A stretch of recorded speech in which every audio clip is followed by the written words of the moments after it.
नमस्कार, स्वदेश न्यूज की खास पेशकश मोहन का मिशन मिलेट्स देख रहे हैं आप। बहुत स्वागत है आपका। मैं हूं आपके साथ ऋषभ राय। मध्य प्रदेश में मोहन सरकार मिशन मिलेट्स की तैयारी के साथ ही आगे बढ़ रही है।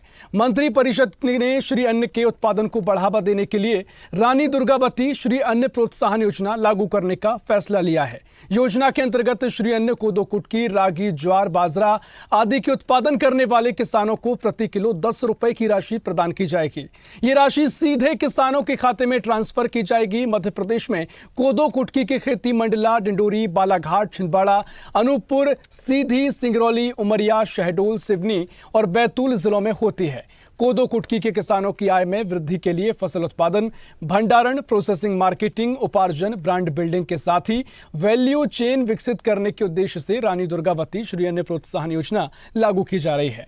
प्रधानमंत्री नरेंद्र मोदी द्वारा देश में एक नई मिलेट क्रांति का शुभारंभ किया गया है। उनकी पहल पर साल 2023 को अंतर्राष्ट्रीय मिलेट वर्ष घोषित किया गया है। श्री अन्न के अंतर्गत मुख्य रूप से ज्वार, बाजरा, रागी, सांवा, कंगनी, चीना, कोदो कुटकी और कुट्टू के दानों आदि को शामिल किया जाता है। ये अनाज पोषक तत्वों से भरपूर होते हैं। संयुक्त राष्ट्र ने भी भारत के प्रस्ताव पर साल 2023 को इंटरनेशनल मिलेट ईयर के रूप में घोषित किया था और इसलिए सरकार विशेष रूप से इनके उत्पादन और उपयोग को बढ़ावा देने की दिशा में काम कर रही है। हाल ही में कृषि मंत्रालय ने मिलेट्स फूड फेस्टिवल का आयोजन भी किया था, जिसमें बहुत सारे मंत्रियों, सांसदों ने हिस्सा लिया था। यूं तो मिलेट्स के फायदे ही फायदे हैं, लेकिन अगर भारत मिलेट्स उत्पादन का वैश्विक केंद्र बन गया तो कृषि उत्पादों के निर्यात में तेजी से वृद्धि होगी, क्योंकि वर्तमान में मोटे अनाजों की मांग तेजी से बढ़ रही है। ऐसे में निर्यात बढ़ने से देश की अर्थव्यवस्था पर सकारात्मक असर पड़ेगा। साथ ही साथ किसानों की आय में भी क्रांतिकारी परिवर्तन होगा। इसके अलावा इन अनाजों के उत्पादन से लेकर निर्यात तक के चरण को पूरा करने में कई प्रत्यक्ष और अप्रत्यक्ष रोजगार के स्रोत भी बढ़ेंगे, जिससे देश में बेरोजगारी भी कम होगी। जाहिर है, मोहन सरकार के इस प्रयास से मोटा अन्न उत्पादन करने वाले किसानों को बीच न केवल प्रतिस्पर्धा बढ़ेगी, बल्कि आर्थिक रूप से मजबूत भी किसान होंगे और विकास के नए द्वार खुलेंगे। और इसी पर हम चर्चा करेंगे, तमाम सवाल जवाब होंगे और साथ ही तमाम मेहमान हमारे साथ जुड़ेंगे। सबसे पहले मेहमानों से आपका तारुफ करा देते हैं।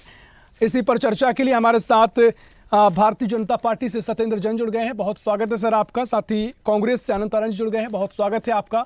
स्वदेश न्यूज की एसोसिएट एडिटर मुक्ता पाठक जी हमारे साथ जुड़े हुए हैं, जो कि बीजेपी कार्यालय में मौजूद हैं। और साथ ही हमारे साथ विशेषज्ञ अपर निदेशक ओडीओपी यानी one district one product doctor K S. Kirari जुड़ गए हैं। सर बहुत स्वागत है आपका। स्टूडियो में डॉक्टर के.एस. किराड़ी जी मौजूद हैं। सर सबसे पहले मैं आप ही के पास आना चाहूँगा और समझना चाहूँगा, जिस तरीके से मोहन सरकार द्वारा किसानों को प्रोत्साहन के लिए, जिस तरीके से मोटे अनाज को प्रोत्साहन देने के लिए योजना शुरू की गई है, किस तरीके से आप इस पूरी योजना को देखते हैं? कितना फायदा किसानों को इससे होगा? और साथ ही कोदो कुटकी हो या फिर जो मोटा अनाज है उसको आगे बढ़ाने के लिए कितनी महत्वपूर्ण योजना साबित होगी? Doctor K S. किराड़ी जी। जैसे कि ये मिलेट्स श्री अन्न के नाम से जाने जाते हैं और ये एनर्जी से ये चूँकि भरपूर रहते हैं और इसी को तारतम्य को देखते हुए, क्योंकि भारत और मध्य प्रदेश स्पेशली इनकी खेती के लिए विश्व विख्यात है और इसमें नाना प्रकार के इसमें जो मिलेट्स का उत्पादन किया जा रहा है। खास बात इनमें ये है जो मिलेट्स में अभी 2023 को जैसे कि अंतर्राष्ट्रीय मिलेट वर्ष घोषित किया गया। भारत सरकार और मध्य प्रदेश शासन ने भी इसमें बढ़ चढ़ कर काफ़ी काम किया और ऐसे अनाजों के और प्रचार प्रसार करने के लिए, किसानों तक इसकी नई तकनीक को पहुंचाने के लिए राज्य मिलेट मिशन भी इसमें वो किया गया, प्रारंभ किया गया है, जिससे किसानों को एक अच्छी गुणवत्ता के बीज, उन्हें प्रशिक्षण, ब्रांडिंग, मार्केटिंग, प्रोसेसिंग के लिए प्रोत्साहन किया जा रहा है और साथ ही साथ उन्हें एक्सपोजर बजट भी बताई जा रही है। और जैसे कि अभी मध्य प्रदेश में भी एक अंतर्राष्ट्रीय ओडीओपी एक्सपो का आयोजन किया गया तो जो मिलेट्स को बढ़ावा देने के लिए, और इसके प्रचार प्रसार में जो मध्य प्रदेश शासन ने जो काफ़ी काम किया है उसमें होटल्स में और बड़े जो मतलब उसके पब्लिक जो प्लेसेस थे वहाँ पर जो मिलेट्स के प्रोडक्ट बताना, मतलब लोगों को डिस्प्ले करके, प्रदर्शन करके इसमें दिखाए गए थे।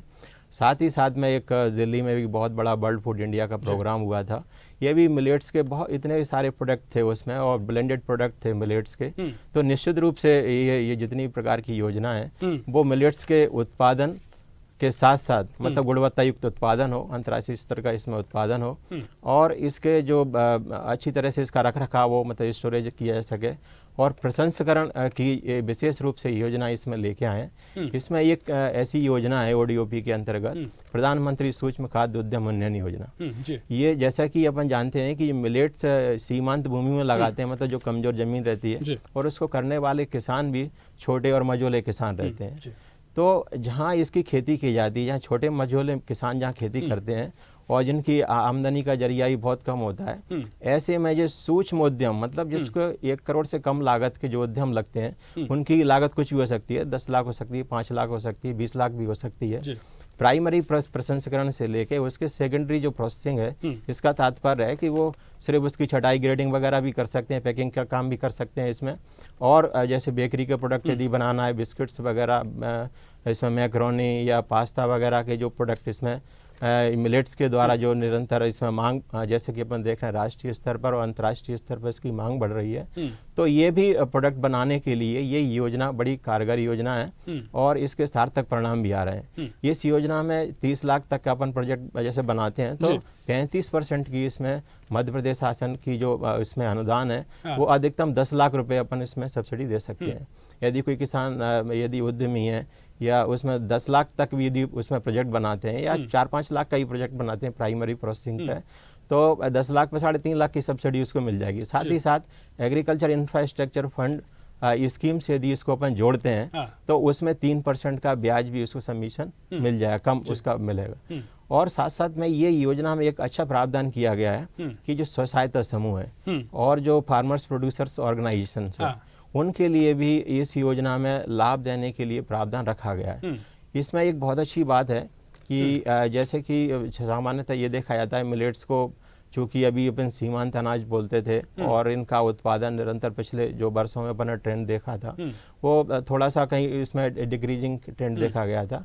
लेकिन जैसे ही जो अभी जो कोविड के बाद में 2023 में जैसे इम्यूनिटी बूस्टर के रूप में अपन देख रहे हैं, तो इम्यूनिटी बूस्टर के रूप में ये मोटे अनाज मिलेट्स का एकदम इसकी मांग राष्ट्रीय और अंतर्राष्ट्रीय स्तर पर निकल के सामने आई है। इसमें जो खासकर अपन ये देखेंगे मोटे अनाजों में ये प्रसंस्करण का जो दौर चला है एक तरह का। अब उसमें ये था कि भाई जैसे 20 रुपए 30 रुपए किलो यदि कोदो कुटकी बाजार में यदि इसका वैल्यू एडिशन करते हैं तो निश्चित रूप से इसके 300 रुपए पर केजी का इसका स्कोप बन जाता है। यदि इसके बिस्किट बनाते हैं या मैक्रोनी पास्ता बनाते हैं तो ये इंडिविजुअल के साथ साथ व्यक्तिगत के साथ साथ स्व सहायता समूह और किसान उत्पादक संगठन भी इस योजना का निश्चित तौर पर किसानों को भी फायदा है और भारत के लिए एक आर्थिक द्वार भी इससे खुल सकते हैं और एक बड़ा विश्व बाजार भारत के सामने पूरा मोटे अनाज का है।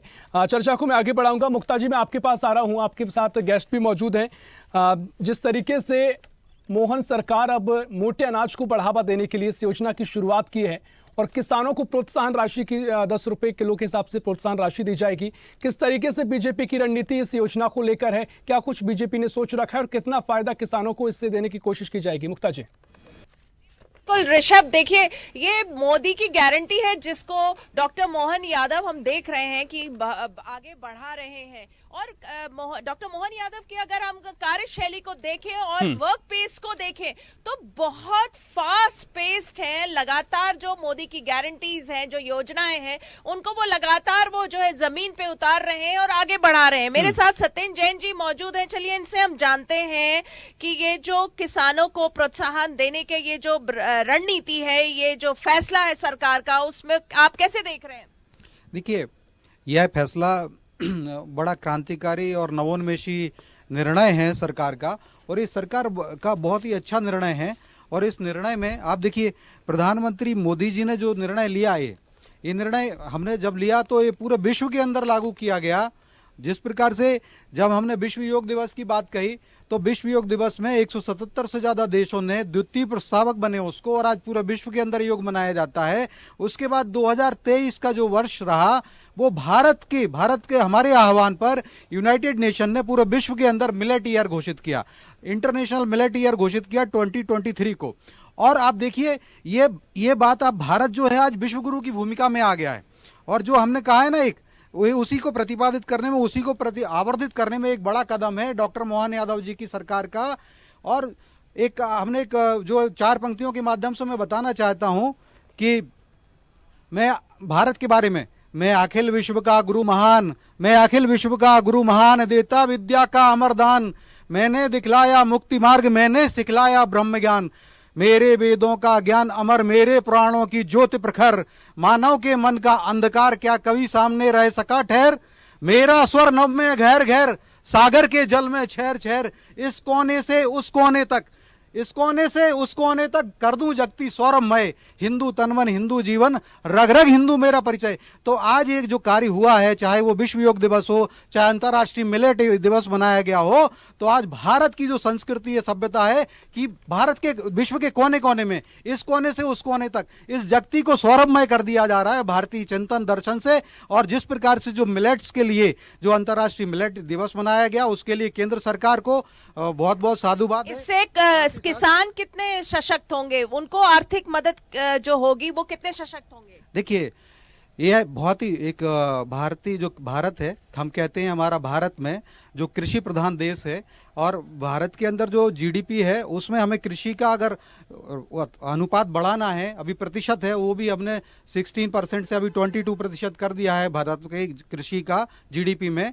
तो हम और चाहते हैं कि जीडीपी में कृषि का भी अनुपात बढ़े, योगदान बढ़े, और यह जो कदम है उन सब किसानों को राहत देगा, क्योंकि प्रति केजी एक प्रति किलो पर 10 रुपए का अनुदान या प्रोत्साहन राशि जो दी जा रही है, जो मोटा अनाज है, और लगभग विश्व के अंदर 13 अनाज होते हैं, उसमें से 8 अनाज हमारे मध्य प्रदेश में पाए जाते हैं, और उन 8 अनाजों को जब मध्य प्रदेश के किसानों को जब मिलेगा, उसमें उगाते हैं और किसान उगा करके जब देंगे तो उसको उनको डीबीटी के माध्यम से दिया जाएगा। देखिए, इसमें 100% पैसा मुक्ता जी, ये पूरा का पूरा पैसा किसानों के पास जाएगा, उनके बैंक अकाउंट में जाएगा। ये 85 पैसे जो 1 रुपए में जाते थे, वो 85 पैसे कांग्रेस की जेब में, कांग्रेस के नेताओं के पास भर लिए जाते थे, ये उसमें बिल्कुल नहीं होगा। ये डीबीटी माना डायरेक्ट बेनिफिट ट्रांसफर होगा, और जिससे कि किसानों के खातों में जाएगा।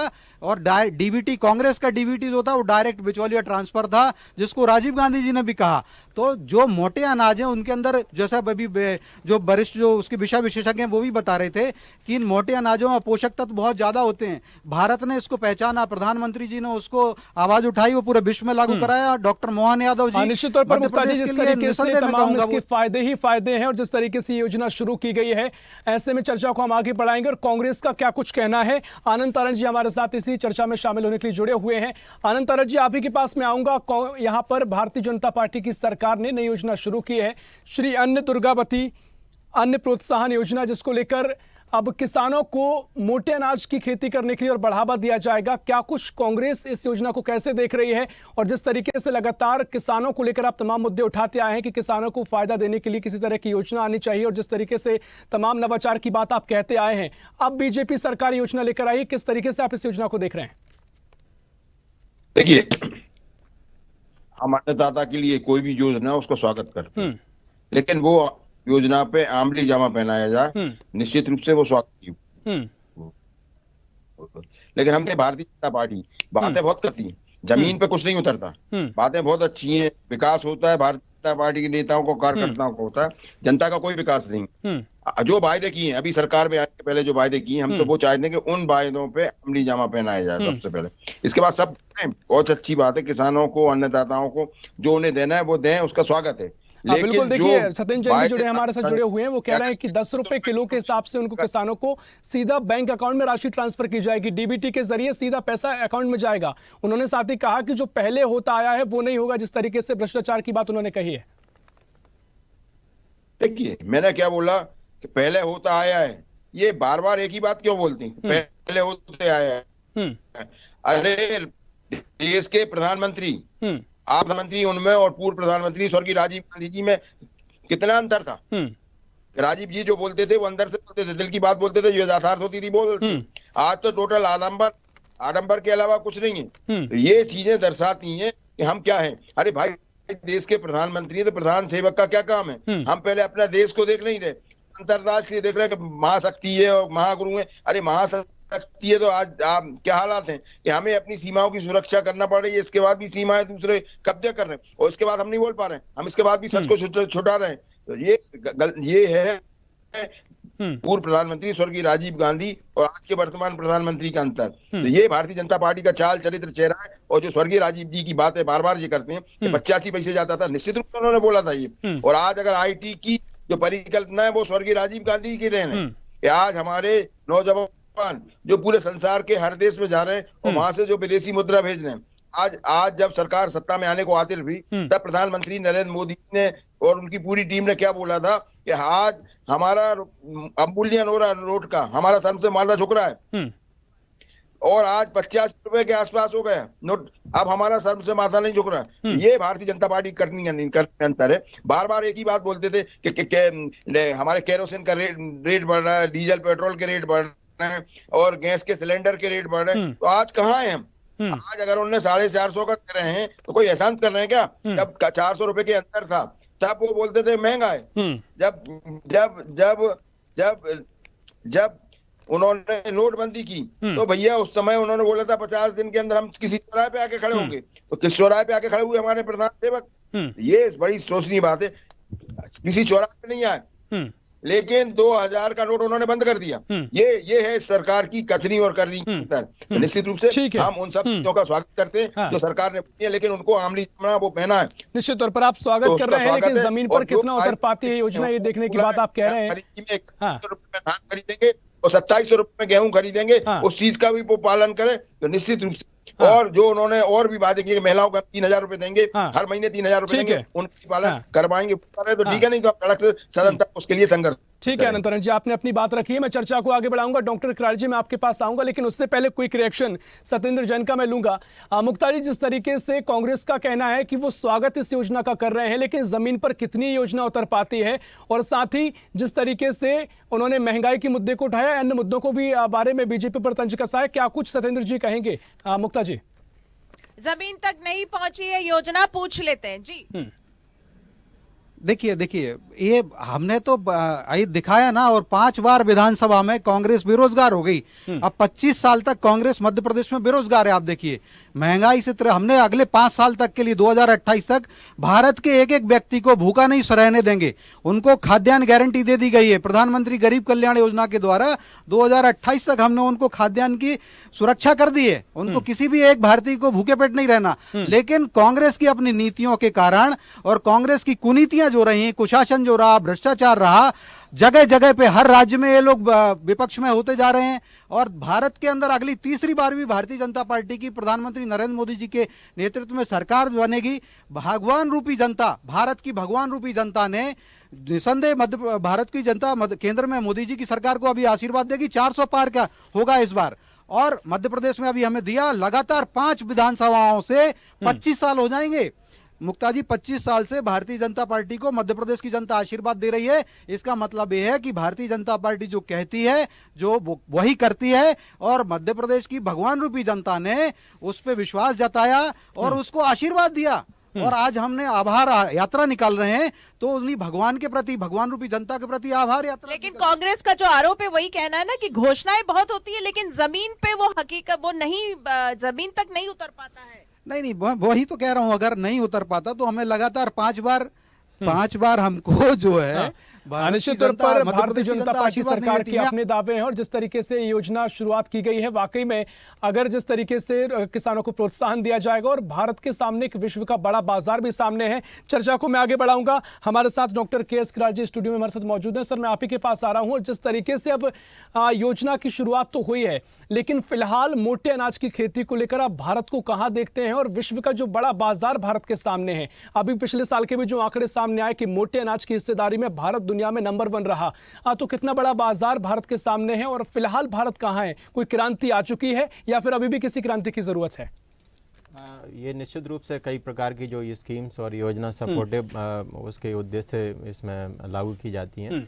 और मैं देखता हूं कि ये चूँकि ये मिलेट मिशन है और जितने प्रकार के मिशन इसके लिए जो लागू किए गए थे, तो कहीं बीच में कुछ गैप आया था उसके कारण। और दूसरा, इसकी डिमांड जैसे मैंने बताया कोविड के बाद एकदम इम्यूनिटी बूस्टर के रूप में, क्योंकि श्री अन्न जैसा कि नाम से विख्यात है, और अपन एनर्जी फूड के रूप में भी इन्हें जानते हैं, और हेल्थ फूड के रूप में भी इन्हें जानते हैं।